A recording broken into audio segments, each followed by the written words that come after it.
सुरुवातीलाच अत्यंत मोठी बातमी आहे शेतकऱ्यांसाठी। दक्षिण भारतात धडकलेल्या चक्रीवादळाचा विपरीत परिणाम राज्यातही दिसणार आहे। आजपासून 5 डिसेंबर पर्यंत राज्यातल्या काही ठिकाणी अवकाळी पावसाचा इशारा हवामानशास्त्र विभागाने दिलाय। चक्रीवादळामुळे राज्याच्या दक्षिण भागात हवामान ढगाळ नोंदवण्यात आलंय आणि त्यामुळेच थंडी कमी झालेली आहे। आठवडाभरासाठी थंडी विश्रांती घेणार असल्याचंही बोललं जात आहे आणि त्यामुळेच राज्यावरती सध्या अवकाळी पावसाचं संकट ओढावलंय। ही दोन्ही दृश्य आपण सध्या पाहतोय। गेल्या काही दिवसांपासून राज्यामध्ये थंडीची लाट आली होती, परंतु चक्रीवादळाचा विपरीत परिणाम हा राज्यावरती सुद्धा होणार आहे। चेन्नईमध्ये पेंगल चक्रीवादळ आलं होतं आणि त्याचाच परिणाम कुठेतरी राज्यात होणार आहे। यामुळे राज्यामध्ये थंडी काही दिवस विश्रांती घेणार आहे आणि परिणामी अवकाळी पाऊस जो आहे तो जोर धरणार आहे। राज्यातल्या काही भागांमध्ये अवकाळी पाऊस पडणार आहे, त्यामुळेच शेतकऱ्यांनी सतर्क राहण्याची गरज जी आहे ती व्यक्त केली आहे।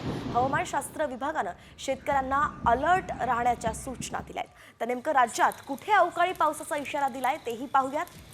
सिंधुदुर्ग, कोल्हापूर, सांगली आणि सोलापूर या 4 जिल्ह्यांना अवकाळी पावसाचा इशारा आहे। सोबतच धाराशिव, लातूर, नांदेड आणि परभणीलाही अवकाळी पावसाचा इशारा देण्यात आलाय।